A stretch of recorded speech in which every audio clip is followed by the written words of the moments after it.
जय माता दी दोस्तों, पूजा शक्ति चैनल में आप सभी मेरे भाइयों और बहनों का बहुत बहुत स्वागत है। जय महाकाल। इस बार जो है सावन का महीना काफ़ी शुभ संयोग लेकर आ रहा है। इस बार का जो सावन का महीना है, आपको जानकर बेहद खुशी होगी कि 29 दिन का रहेगा, यानी कि 5 सोमवार और 25 से ज़्यादा भी शुभ संयोग जो हैं इस पूरे महीने में देखने को मिलेंगे। कहीं ना कहीं लोगों के दुख दर्द जो हैं इस महीने में ख़त्म होंगे, क्योंकि शिव जी के भक्त सभी ग्रहों को माना जाता है। भोले बाबा के भक्त जितने भी हैं, 9 ग्रह उन्हें पूजते हैं और उनकी पूजा आराधना के बाद जो है राहु का, केतु का, शनि का, सभी प्रकार के अमंगल जो होते हैं वो समाप्त हो जाते हैं। महाकाल के जितने भक्त हैं सावन के महीने में स्पेशल जो है उनको विशेष कृपा दृष्टि देखने को मिलती है, क्योंकि काल को भी वो आने से रोक देते हैं आपके परिवार के ऊपर। तो इस पूरे महीने में महामृत्युंजय का पाठ करना आप सभी के लिए बेहद शुभकारी रहेगा। मैं सभी से कहूँगी कि अगर आप पाठ नहीं कर सकते हैं तो केवल महामृत्युंजय का पाठ सुने, अपने घर में इसकी ध्वनि को भी सुनने से आसपास का जितना ऑरा है वो क्लीन होगा। साथ ही साथ आपके घर में जो है पॉजिटिविटी बढ़ेगी, धन संबंधी मामले भी जो है कहीं ना कहीं आपको लाभ देने लगेंगे। अब सोमवार से ही क्योंकि शुरुआत हो रही है इस महीने की, तो यही सबसे पहले तो शुभ संयोग है। 2017 में भी यही संयोग देखने को मिले थे। हमने उस समय पर जब वीडियो बनाए थे तो उस समय पर भी बताया था कि काफ़ी जो राहत है लोगों को मिली थी, क्योंकि 2018 का जो कुल योग था वो भी कहीं ना कहीं शनि के प्रकोप से उस समय पर बन रहा था। परंतु इस बार घबराने की कोई बात नहीं है। जैसे मैंने आप सभी को कहा कि 25 से भी ज़्यादा जो है शुभ मुहूर्त इस पूरे महीने में देखने को मिलेंगे। तो अगर कोई व्यक्ति अपना घर बदलना चाहता है या कोई नया कार्य शुरू करना चाहता है या किसी प्रकार की पूजा आराधना को शुरुआत करना चाहता है, इस समय पर रुद्राक्ष, नया जो रुद्राक्ष होता है वो भी अपने आप ही जो है जागृत हो जाता है, केवल शिव जी की आराधना से या उन्हें जलाभिषेक करने से। क्योंकि इस पूरे सावन के महीने में जो है पूरे मंदिरों में लोगों का तांता लगा रहता है। वो जो जलाभिषेक करते हैं तो वो काफ़ी जो है एनर्जीज उस पूरे मंदिर के आसपास बिखरती हैं। और अगर आपने गौर किया होगा तो सावन के पूरे महीने में जो है मन में बहुत आनंद होता है। भोले बाबा किस प्रकार से आने का आगमन देते हैं, तो जितने भी उनके भक्त हैं उन्हें तो स्वप्न दर्शन पहले ही हो जाते हैं, साथ ही साथ उन्हें जो है शुभ संकेत मिलने शुरू हो जाते हैं। इस पूरे महीने में आप देखेंगे कि आपके पूरे घर में जो है खुशबू या महक का आनंद आपको अनुभव होगा, शांति महसूस होगी। और जिन्होंने अगर कोई पूजा आराधना पहले से ही जैसे रुद्राभिषेक कर रखा है या रुद्राक्ष की माला धारण करना चाहते हैं, तो ये सावन का महीना विशेष तौर पर उनके लिए लाभकारी रहेगा। अगर हम हिंदू धर्म के अनुसार देखें तो 5वां महीना यानी श्रावण मास 6 जुलाई से इस बार 2020 में शुरू होगा। साथ ही साथ इस बार का जो महीना है 29 दिन का रहने वाला है। शुक्ल पक्ष की अष्टमी तिथि क्षय होने के कारण ऐसा होगा। इस बार सावन के महीने की शुरुआत जो है काफ़ी अच्छे नक्षत्रों के साथ हो रही है, काफ़ी अच्छे योग भी बन रहे हैं। लेकिन बृहस्पति देव जो है अपनी ही राशि धनु में होने के कारण ये काफ़ी शुभता देने वाले हैं, क्योंकि 5 तारीख को काफ़ी बड़ा चंद्र ग्रहण लगने वाला है।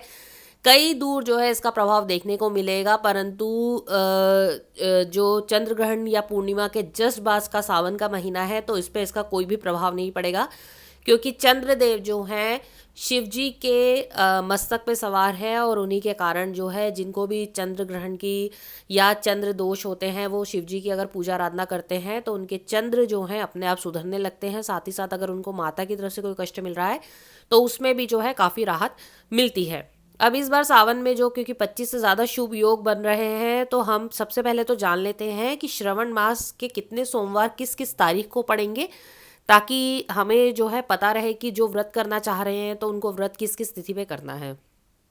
कई लोग पूरे महीने के व्रत करते हैं और कई लोग जो होते हैं केवल सोमवार और सोमवार का व्रत करते हैं। तो इस बार 2020 में सोमवार 6 जुलाई का पहला सोमवार का व्रत रहेगा, फिर 13 जुलाई का सोमवार का व्रत रहेगा, इसके बाद 20 जुलाई का एक व्रत रहेगा, 27 जुलाई, और 3 अगस्त को जो है सावन के 5वें सोमवार के साथ सावन माह की जो है समाप्ति होगी।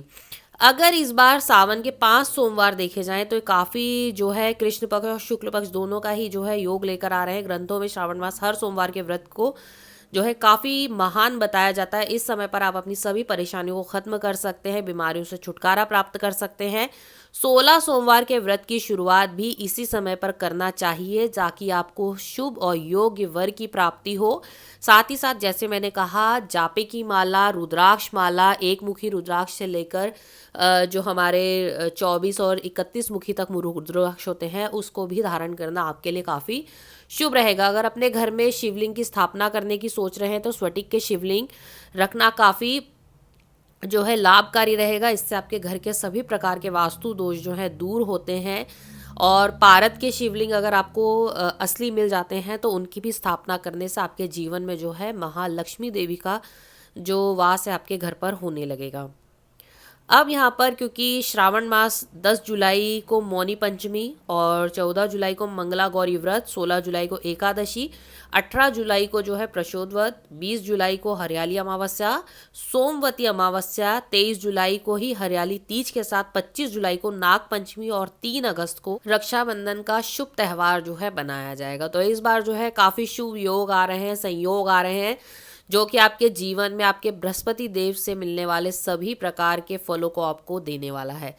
तो शिव जी की पूजा आराधना या व्रत जो होता है वो काफ़ी सरल होते हैं। इसमें ज़्यादा आपको पूजा पाठ नहीं करनी होती है जिस प्रकार से दूसरी पूजा पाठ में हमें पटे की स्थापना करनी है, कलश स्थापना करनी है। तो इसमें केवल जो है कथा का काफ़ी महत्व होता है। और कई लोग जो है कथा भी नहीं पढ़ते हैं, कई लोग नहीं सुनते हैं, परंतु अगर आप कथा पढ़ते और सुनते हैं तो इस समय पर आपको उसका लाभ जो है दुगना मिलने लगता है।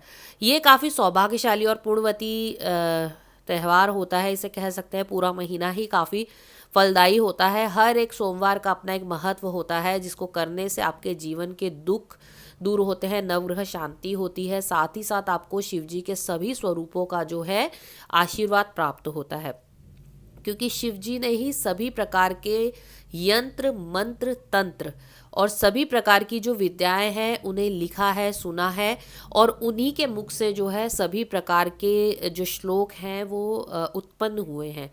केवल ओम का उच्चारण करना भी इस पूरे माह में आपको काफ़ी लाभ देने वाला है। अगर आपने रुद्राक्ष धारण किया हुआ है तो उसे आप एक्टिवेट ज़रूर कर लें इस समय पर।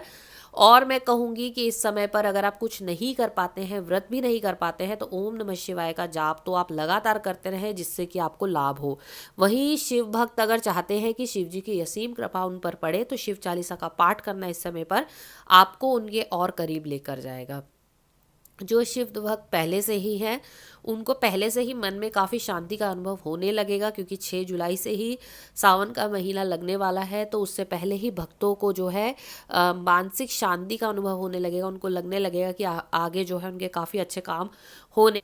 अब जिन कन्याओं का विवाह जो है नहीं हो पा रहा है, ये सुखी वैवाहिक जीवन की कामना करती हैं या चाहती हैं कि उनके जीवन में जो है काफ़ी ससुराल पक्ष से उन्हें खुशियां प्राप्त हों, तो विवाह की अड़चनों को दूर करने के लिए इस समय पर 16 सोमवार का व्रत जो है इसका संकल्प लेकर आप सोमवार से व्रत शुरू कर सकते हैं। क्योंकि पूरे सावन भर अगर आप व्रत करेंगे तो 5 आपके व्रत होते हैं। और जो महिलाएं मेरी बहनें हैं मासिक धर्म के अनुसार वो व्रत को नहीं करेंगी और ना ही जो है किसी प्रकार की पूजा आराधना करेंगी। 7 दिन का गैप रखकर आप जो है अगला सोमवार का व्रत करेंगे। जो 16 सोमवार का व्रत है, जैसे आप जितने सोमवार के व्रत इस पूरे महीने में हो जाते हैं उसके बाद उसे कंटिन्यू करेंगे अगले महीने से, तो आपको 16 की संख्या में ये पूरे व्रत करने हैं।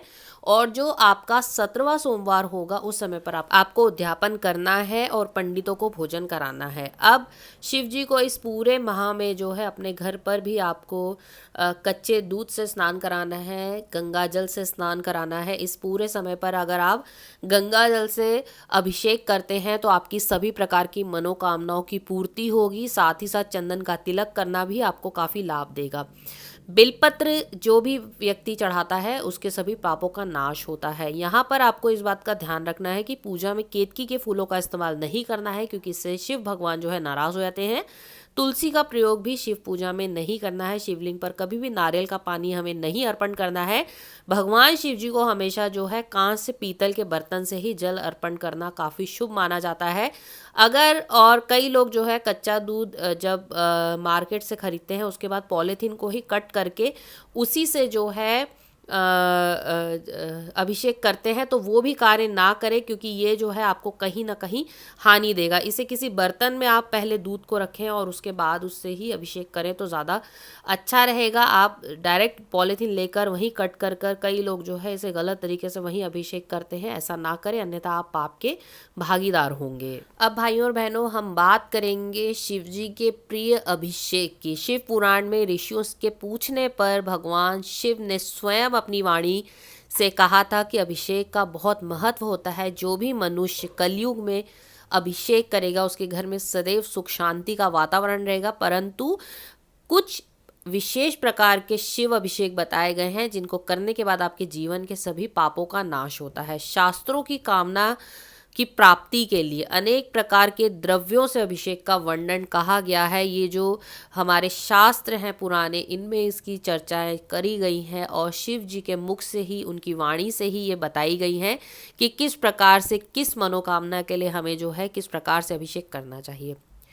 जो जल की धारा होती है, आप सभी जानते हैं विष्णु जी को अति प्रिय होती है, माता लक्ष्मी को अति प्रिय होती है। जल का संबंध सीधे सीधे धन से जोड़ा गया है। जल की धारा से भगवान शिव जो है काफ़ी प्रसन्न होते हैं। अगर इसमें आप गंगा जल भी मिला देते हैं या शुद्ध जल जो ठंडा जल होता है उससे अभिषेक करने से आपको भरपूर जीवन में जो है धन की प्राप्ति होती है। जल वृद्धि होती है। जल से अभिषेक करने से आपके तेज, जितने भी तेजस्वी चीज़ें होती हैं आपको प्राप्त होने लगती है। आपके मुख में तेज आने लगता है और साथ ही साथ अगर आपको कोई तेज बुखार है तो उससे भी आपको शांति मिलती है। यानी कि अगर आपके शरीर में पित्त की समस्या है या आपके शरीर में गर्मी बहुत ज़्यादा रहती है तो उसमें भी आपको शांति मिलती है। क्रोध अगर आपको बहुत ज़्यादा आता है तो सावन के पूरे महीने में जल से अभिषेक करने से आपको विशेष लाभ मिलेगा। लक्ष्मी की प्राप्ति के लिए गन्ने के रस से भगवान शिव का अभिषेक करना सावन के पूरे महीने में आपको विशेष लाभ देगा। गन्ना जो है मीठा काफ़ी प्रयोगों में किया जाता है, इसे बहुत शुभ माना जाता है। गन्ने से जो है काफ़ी प्रकार के व्यंजन भी बनाए जाते हैं। साथ ही साथ आप जो है गन्ने के रस के बने हुए चावल भी इस समय पर अगर अर्पण करते हैं, गरीबों में बांटते हैं तो वो भी आपको विशेष तौर पर धन लाभ देंगे। अब यहाँ पर बात करेंगे गाय के कच्चे दूध से अभिषेक करने से क्या लाभ होते हैं। आपने सदैव व्यक्तियों को देखा होगा तो आपके जीवन में संतान परंपरा बनी रहती है। आपके कुटुंब में कभी भी निसंतान कोई नहीं रहता है। तो जो भी व्यक्ति अभी संतान की कामना करते हैं, जो भी मेरी बहनें संतान की प्राप्ति चाहती हैं, तो उन्हें गाय के कच्चे दूध से जो है शिव जी का अभिषेक करवाना चाहिए, करना चाहिए। दंपति अगर साथ में बैठकर ये अभिषेक करते हैं तो उन्हें विशेष लाभ मिलता है, तेजस्वी संतान की प्राप्ति होती है। साथ ही साथ उनके जो पूरे परिवार है या कुटुंब है उसमें से निसंतान होने का जो दुख है वो किसी को सहना नहीं पड़ता है। शक्कर मिश्रित दूध से अगर अभिषेक करते हैं तो बुद्धि जो है आपकी बहुत ज़्यादा श्रेष्ठ होने लगती है। व्यापारियों के लिए विशेष तौर पर ये काफ़ी श्रेष्ठ अभिषेक माना जाता है। बच्चों के लिए काफ़ी श्रेष्ठ माना जाता है। अगर आपका बच्चा पढ़ाई लिखाई में काफ़ी कमज़ोर है तो दूध में जो है शक्कर मिलाकर आप उनसे अभिषेक करवाएं। शिव चालीसा का पाठ करना आप सभी के लिए विशेष तौर पर लाभकारी होगा। व्यापारियों के लिए खास तौर पर विशेष लाभकारी रहेगा ये पूरे सावन के महीने में। शिव चालीसा का पाठ करना और शक्कर मिश्रित दूध से जो है अभिषेक करना, और उसके बाद आप जो है गंगा जल मिलाकर जलाभिषेक कर सकते हैं। शहद से अभिषेक करने पर आपके सभी प्रकार के पापों का नाश होता है। तपेदिक जैसे रोग से भी आपको छुटकारा प्राप्त हो जाता है। अगर आप गाय के शुद्ध देसी घी से अभिषेक करते हैं तो आपके जीवन में आरोग्यता आती है, वंश वृद्धि होती है। साथ ही साथ आपके जीवन में जो है आपको काफ़ी आपकी मनोकामना और कामनाओं की पूर्ति होने लगती है। धन संबंधी सभी प्रकार की जो समस्या है उनका निदान होता है। सरसों के तेल से अगर भगवान शिव का अभिषेक करते हैं तो आपके जितने भी बड़े शत्रु होते हैं उनकी बुद्धि जो है एक तरीके से सही कार्य करने लगती है और वो आपसे शत्रुता छोड़ देते हैं। कोर्ट कचहरी के मामलों में भी ये अभिषेक जो है आपको काफ़ी लाभ देता है। सावन के महीने में मोक्ष की कामना करने के लिए तीर्थों के जल जैसे कि गंगा जल या किसी भी पवित्र नदी जो होती है वहाँ का जल मिलाकर अगर अभिषेक करते हैं तो आपको मोक्ष की प्राप्ति मिलती है। आप अगर ओम नमः शिवाय का जाप करते हैं, शुद्ध आपका चित्त रहता है, यानी मन अगर आपका शुद्ध रहता है, प्योरिटी पूरी रहती है, और उसके बाद आप अभिषेक करेंगे तभी आपकी सभी कामनाओं की जो है पूर्ति होगी। साथ ही साथ अब क्योंकि श्रावण का मास चलेगा, सावन सोमवार हैं, हमें जो है 16 सोमवार के व्रत भी कई लोग करना चाह रहे हैं। तो क्या नियम रहते हैं? सावन में सबसे लोकप्रिय व्रतों में जो है 16 सोमवार का व्रत माना जाता है। कन्याओं के लिए काफ़ी जो है इस व्रत का महत्व होता है और वो काफ़ी इंतज़ार करती हैं। कई पूरे साल भर जो है चाहती हैं कि सावन सोमवार के व्रत जो है शुरू हो और उसके बाद जो है उन्हें उनकी मन चाही जो वर है उसकी प्राप्ति हो। साथ ही साथ लव मैरिज के लिए भी सावन सोमवार के व्रत करने से उन्हें जो है उनका मन चाहा जीवन साथी प्राप्त होता है। ये व्रत जो है हर कोई कर सकता है। इसमें किसी भी प्रकार की जो है वर्ग की या आयु की योग्यता नहीं होती है, लेकिन नियम काफ़ी इसके जो हैं पहले से जान लेना काफ़ी ज़रूरी होता है। क्षमता हो तभी आपको ये जो व्रत करना चाहिए। अब सूर्योदय से पहले उठकर पानी में कुछ काले तिल डालकर आपको नहाना है। इसी से आपके जो है व्रत की शुरुआत होगी। इस दिन आपको सूर्य और जो सूर्य देवता होते हैं उन्हें हल्दी मिश्रित जल अवश्य अर्पण करना है, जिससे आपके बृहस्पति देव या बुध देव आपके उच्च के होकर आपको विवाह योग देंगे और आपकी कुंडली में शुभता प्रदान करने लगेंगे। भगवान शिव की उपासना करने से आपको जो है आपके मन चाहे वर की प्राप्ति होगी। सबसे पहले तांबे के पात्र में शिवलिंग को आपको विराजमान करना है। भगवान शिव का अभिषेक जल या गंगा जल से करना है, परंतु विशेष मनोकामनाओं की पूर्ति के लिए आप दूध, दही, घी, शक्कर, चने की दाल, सरसों का तेल, काले तिल आदि सामग्रियों से भी अभिषेक कर सकते हैं। इसके बाद ओम नमः शिवाय का जाप करना है। सफ़ेद रंग के फूल, सफ़ेद ही चंदन, चावल जो साबुत होंगे, पंचामृत, सुपारी जो साबुत सुपारी होगी, फल में आप मौसमी कोई फल ले सकते हैं, गंगा जल या स्वच्छ पानी से आपको जो है भगवान शिव और पार्वती जी का पूजन पूर्ण करना है। अभिषेक के दौरान पूजन विधि के साथ साथ मंत्रों का जाप भी बेहद आवश्यक माना गया है। महामृत्युंजय का जाप या भगवान शिव जी का ओम नमः शिवाय या किसी भी स्त्रोत का जो आपको मुंह जबानी याद हो उसका आप पाठ कर सकते हैं। शिव पार्वती जी की पूजा के बाद सोमवार के व्रत की कथा करना बेहद आवश्यक होता है। आरती करके उसके बाद आप जो है भगवान शिव को भोग लगाएं। घर के परिवार जितने भी आसपास के लोग हैं या परिवार के लोग हैं उनमें आप जो प्रसाद है बांटें और स्वयं भी ग्रहण करें। नमक रहित आपको प्रसाद इस दिन बनाना है। आपको पूरा दिन इस दिन सोना नहीं है। दिन में आपको सोना जो है बिल्कुल भी मना है। और प्रति सोमवार पूजन का समय जो है एक जैसा ही होगा। जैसे अगर आपने पहले सोमवार जिस समय पर पूजा आराधना की है, दूसरे, तीसरे, चौथे 16 सोमवार तक आपको यही नियम रखना है। प्रसाद में गंगा जल, तुलसी, लौंग, चूरमा, खीर और लड्डू से भी आप अपनी क्षमता अनुसार किसी भी एक चीज़ का चयन करके इसे अपने व्रत के लिए रख सकते हैं और इसी को आप जो है पूजा के समय भोग में रखेंगे और आपके शाम के समय जब संध्या काल होगा उस समय पर इसी से आप जो है अपना व्रत पूर्ण करेंगे। 16 सोमवार का जो व्रत होगा या खाद्य सामग्री आप ग्रहण करेंगे उसे एक ही स्थान और एक ही बैठक में पूर्ण करेंगे। आपका जो भी आसन होगा वो 16 सोमवार तक उसी आसन को आप जो है यूज़ करेंगे। इस बात का भी आपको ध्यान रखना है और वो आसन किसी और को ना दे ताकि आपकी पूजा का पूरा फल जो है आपको प्राप्त हो। एक ही बैठक में आप कथा करेंगे। उठकर इधर उधर जाते वक्त कथा नहीं करनी है, एक ही जगह पर बैठकर कथा करनी है। शाम को जब भोजन ग्रहण करेंगे तब भी आपका नियम वही रहेगा। 16 सोमवार का प्रसाद और पूजन का जो नियम होगा, जो निर्धारित समय होगा उसमें 5-7 मिनट ऊपर नीचे हो सकते हैं, परंतु कोशिश आपको यही करनी है कि अगर आपने सुबह 6-7 बजे पूजा की है तो आपको 6 बजे ही या 7 बजे जितना जो टाइम आपने चूज़ किया है उतने ही बजे आपको पूजा करनी है ताकि आपको पूरा पूरा फल जो है इस पूरे व्रत का और इस पूरे जो सोमवार के व्रत है उनका प्राप्त हो। अब यहाँ पर बात करेंगे कि आप ऐसे कौन से सरल तरीके से जलाभिषेक करें कि आपके जीवन से कठिन समस्या का भी जो है समाधान हो जाए। और आप जो अगर घर से बाहर नहीं जा पा रहे हैं तो इस समय पर आप केवल अपने घर पर रहकर भी कैसे जलाभिषेक कर सकते हैं।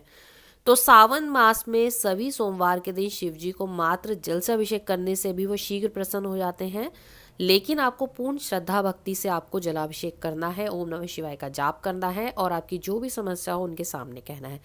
आप अगर सच्ची श्रद्धा भक्ति के साथ भगवान शिव को चांदी के लोटे में शुद्ध जल के साथ गंगा जल मिलाकर शहद की 21 बूंदें डालकर अभिषेक करते हैं तो शिव जी प्रसन्न होकर आपकी सभी इच्छाओं की पूर्ति कर देते हैं। इस प्रयोग के बाद सावन के अंतिम सोमवार तक पहुंचते पहुंचते आपकी सभी प्रकार की कठिन से कठिन समस्याएं जो हैं अपने आप समाप्त हो जाती हैं।